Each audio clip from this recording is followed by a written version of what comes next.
देखें, मैंने आपको बताया कि एज ए टीम डायरेक्टर जब मुझे ये रोल मिला तो जो सेंट्रल कॉन्ट्रैक्टेड प्लेयर थे वो तो अवेलेबल हैं ही, लेकिन जो नॉन सेंट्रल कॉन्ट्रैक्टेड कुछ प्लेयर थे उनको मैंने खुद कॉल की। उसमें इमाद भी थे क्योंकि उन्होंने साइन नहीं किए थे। ही इज़ बीन ऑफर्ड लेकिन उन्होंने साइन नहीं किए थे।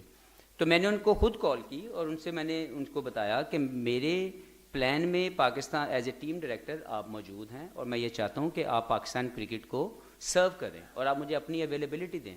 जिस पे उनकी तरफ से ये था कि वो इसको सोच के बताएंगे।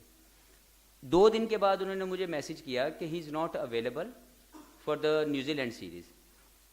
इतने मैसेज के बाद उन्होंने अगले 2 दिन के बाद उन्होंने रिटायरमेंट अनाउंस कर दी। सबसे पहले तो मैं इमाद के लिए बहुत दुआगो हूँ कि उन्होंने पहले तो उनकी मैं सर्विसेज को एक्नॉलेज करना चाहता हूँ कि उन्होंने जितनी सर्विसेज पाकिस्तान के लिए दिए, हमें बहुत खुशी है कि वो पाकिस्तान के बेहतरीन सर्विसेज दे के गए। एक ईमानदार और बेहतर तरीके से उन्होंने अपनी एग्जीक्यूशन की, अपने टैलेंट की पाकिस्तान की रिप्रेजेंटेशन के लिए, जो कि मोस्ट इंपॉर्टेंट अचीवमेंट है कि आप अपने कैरियर के अंदर कोई भी ऐसी आपसे गलती ना हो जाए या कोई ऐसा काम ना हो जो पाकिस्तान की इंटेग्रिटी को डाउन करे। तो ये इमाद की एक बहुत बड़ी अचीवमेंट है और मैं उनको प्रेज़ करता हूँ उनके कैरियर के ऊपर और उनके लिए दुआगो हूँ कि वो यहाँ से जो भी अगला उनका जो ज़िंदगी के जो फ्यूचर प्लान्स हैं उसमें वो बहुत कामयाब हों।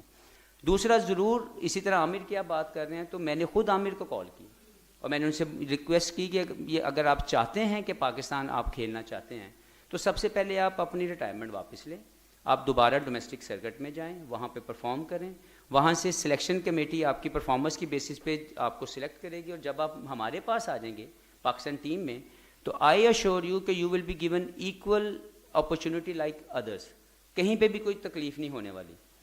उन्होंने इसके ऊपर मुझे ये बोला कि ही ऑलरेडी मूव्ड ऑन और उनकी लाइफ के अंदर जो भी उनके ज़िंदगी की जो प्रायोरिटीज़ हैं या जिनको उनको लगता है कि उनकी ज़िंदगी क्योंकि बदल चुकी है और पिछले कुछ अरसे में उन्होंने अपने लिए जो फैसले किए हैं उसी के मुताबिक चलना चाहते हैं, जो कि we all have to respect कि अगर किसी इंडिविजुअल की अपनी ज़िंदगी के कोई फैसले हैं तो हमें उसको रिस्पेक्ट करने की ज़रूरत है। तो उन्होंने भी यही बोला कि वो अपने आप को इंटरनेशनल लीग्स में अपने आप को ज़्यादा बेहतर वो समझते हैं कि वो ज़्यादा रोल प्ले कर सकते हैं, वो दोबारा बैक टू स्क्रैच नहीं जाना चाहते। That is his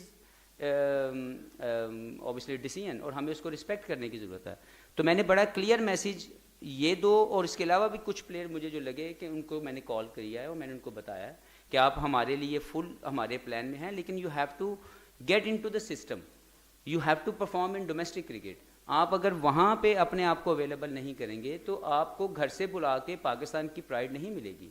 you need to get involve with the Pakistan cricket, you need to compete in the system. वहाँ से आप अपनी परफॉर्मेंसेज दें, सिलेक्टर आपकी परफॉर्मेंसेज को जज करेंगे और उसकी बेसिस पे आपको सिलेक्ट किया जाएगा।